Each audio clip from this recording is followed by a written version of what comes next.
I see a ring, said Bernard, hanging above me. It quivers and hangs in a loop of light. I see a slab of pale yellow, said Susan, spreading away until it meets a purple stripe. I hear a sound, said Rhoda. Cheap chirp, going up and down. I see a globe, said Neville, hanging down in a drop against the enormous flanks of some hill. I see a crimson tassel, said Ginny, twisted with gold threads. I hear something stamping, said Louis. A great beast's foot is chained. It stamps and stamps and stamps. Look at the spider's web on the corner of the balcony, said Bernard. It has beads of water on it, drops of white light. The leaves are gathered round the window like pointed ears, said Susan. A shadow falls on the path, said Louis, like an elbow bent. Islands of light are swimming on the grass, said Rhoda. They have fallen through the trees. The birds' eyes are bright in the tunnels between the leaves, said Neville. The stalks are covered with harsh, short hairs, said Ginny, and drops of water have stuck to them. A caterpillar is curled in a green ring, said Susan, notched with blunt feet. The grey-shelled snail draws across the path and flattens the blades behind him, said Rhoda. And burning lights from the window panes flash in and out on the grasses, said Louis. Stones are cold to my feet, said Neville. I feel each one, round or pointed, separately. The back of my hand burns, said Ginny, but the palm is clammy and damp with dew.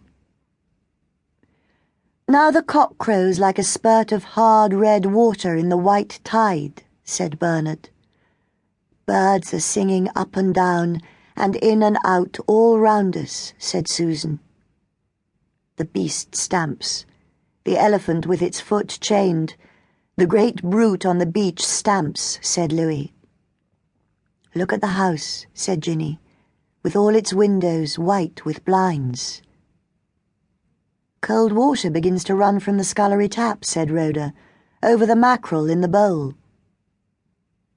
The walls are cracked with gold cracks, said Bernard, and there are blue, finger-shaped shadows of leaves beneath the windows. Now Mrs. Constable pulls up her thick black stockings, said Susan. When the smoke rises, sleep curls off the roof like a mist, said Louis. The birds sang in chorus first, said Rhoda. Now the scullery door is unbarred. Off they fly like a fling of seed. But one sings by the bedroom window alone. Bubbles form on the floor of the saucepan, said Ginny. Then they rise, quicker and quicker, in a silver chain to the top. Now Biddy scrapes the fish scales with a jagged knife onto a wooden board, said Neville. The dining-room window is dark blue now, said Bernard, and the air ripples above the chimneys. A swallow is perched on the lightning conductor, said Susan, and Biddy has smacked down the bucket on the kitchen flags. That is the first stroke of the church bell, said Louis. Then the others follow. 1, 2, 1, 2, 1, 2. Look at the tablecloth, flying white along the table, said Rhoda. Now there are rounds of white china and silver streaks beside each plate. Suddenly a bee booms in my ear, said Neville. It is here.